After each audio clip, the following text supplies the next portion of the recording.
to just make a hard living, grow up being a child into a successful adult. I mean, yeah, everybody's going to take their different paths, different career paths, go down their different roads, but at the same time, like, we want to be able to do that with equal opportunity. And that equal opportunity doesn't come as easy as it does to everybody else. So, I just... And you know why? If you don't, rewind about 52.5 minutes and watch this whole damn thing over again. And we'll lay it out for you.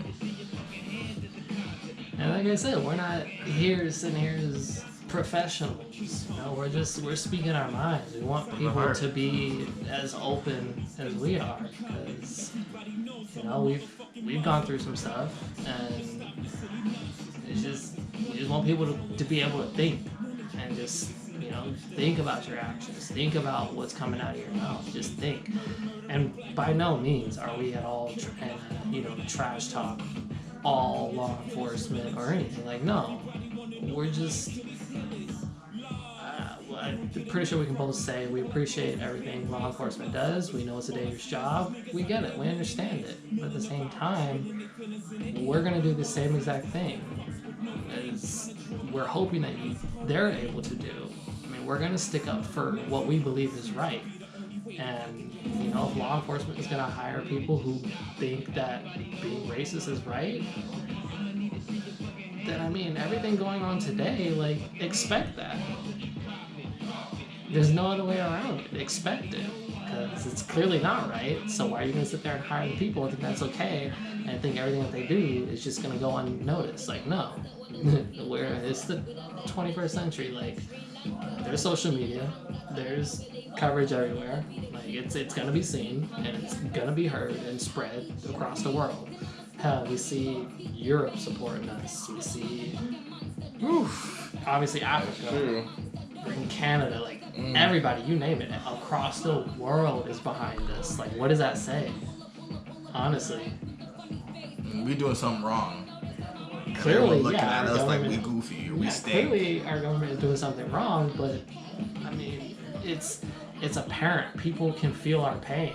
Yeah. And we're not even trying to speak for, you know, black people in itself. Because I know this is probably the biggest coverage that I would say probably any movement, to my knowledge, that has gotten. But, like, everything, LGBTQ is behind us, and I mean, I can say I support them. Obviously, Hispanics, any other minorities, honestly.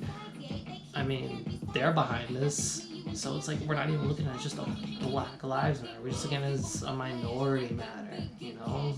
Like, let us be able to make a living for ourselves, for our future, for our children, for our children's children. We don't want them to go through the same things that, obviously, everything we're experiencing now. We want to make a better future. And to have a better future, we need to have a better now. Yep. And can't wait till later. Have to raise the future at that point. Yeah. Fucked up. Yeah, because if we don't have a better now, there's not going to be a future. Future could be worse than this. So I want to touch base on Juneteenth. I mean, I definitely want to do some research on that as well, because that definitely wasn't something that was taught in schools and classes. It definitely wasn't. No, I had some to, young church shit. I had to do some. I had to look at it this morning. Yeah. Yeah. I've definitely seen some videos on there and just seen something. What was it? It was like the freedom of slaves in the States. Yeah, I think like that our was Independence Day. I think, was it the day slavery was abolished? I think so. This day? I think so.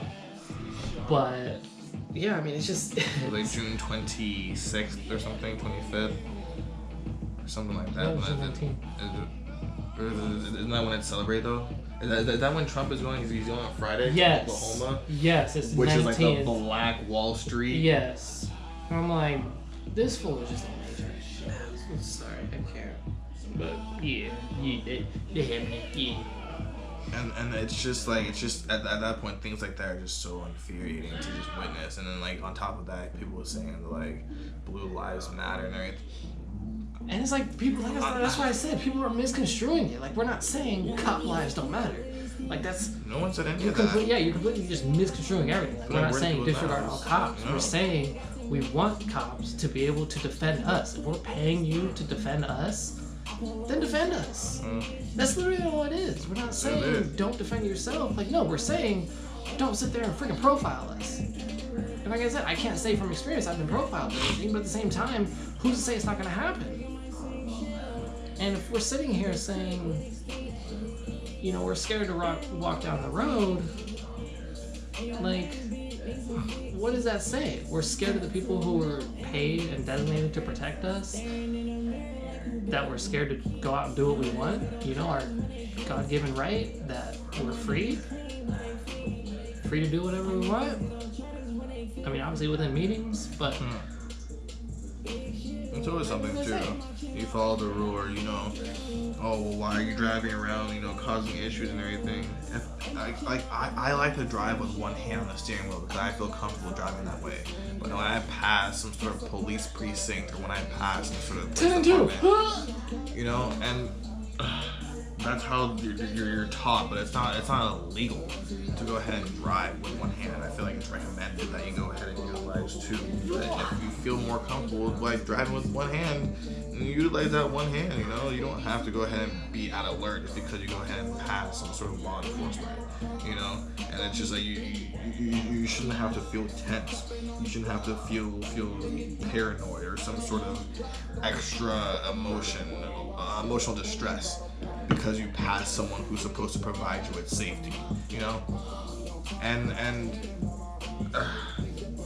people are out here saying, oh, well, you're being so like insensitive. Like, again, appreciate police officers. I have friends who are in the police department. Theirs has, you know, family members who are in the police department. And it's just like, we're not being insensitive and saying, hey, we don't care about what you guys do. We definitely appreciate what you guys do. It goes back to the Bad Apple comment by Chris Rock, you know? If people said, hey, you know, some of our pilots like to land, but not all of them. You just have to hop on the plane and check it out. You know, like, fingers crossed, you're going to go ahead and make it home. Are you booking that flight? Because there's a chance that you could potentially go ahead and be taken out. I don't know about you, but I'm not. I already can't swim. I already don't want to. I know I can't fly. You know, and learned that day. That's for sure. we packing a paraglider or something. I don't know. And I go back to the Blue Lives Matter. It's just like, you know, respect your profession. You chose that profession. You chose that career path. You have to go ahead and man up and go ahead and accept what comes with it. If that's something that you not want to do at that point, or if it's not something that you stand for consistently at this point of the movement, I'll respect you if you go ahead and distance yourself from a career or profession like that. But at the end of the day, you still get to come home and remove your outfit. That blue comes off of you. You know, that navy, that baby, the man, whatever you want to go ahead and do. So who are you outside of that blue uniform? You know, and at that point, I can't get to come home and take off my skin. My melanin is part of me. This is literally a black life. Let me get some of that, though. I need another shade. Yeah. If I could go ahead and dish this off to you, that'd be dope. You know, you can go ahead and come home and take off your badge, take off your hat, put your service weapon down. I literally cannot come home and remove any part of my skin off of me. So again, like, as much as I respect people saying Blue Lives Matter and all this stuff and all lives matter, if you really do not see the racism and the complete disregard for a black life, then you really aren't seeing the fact and the irony behind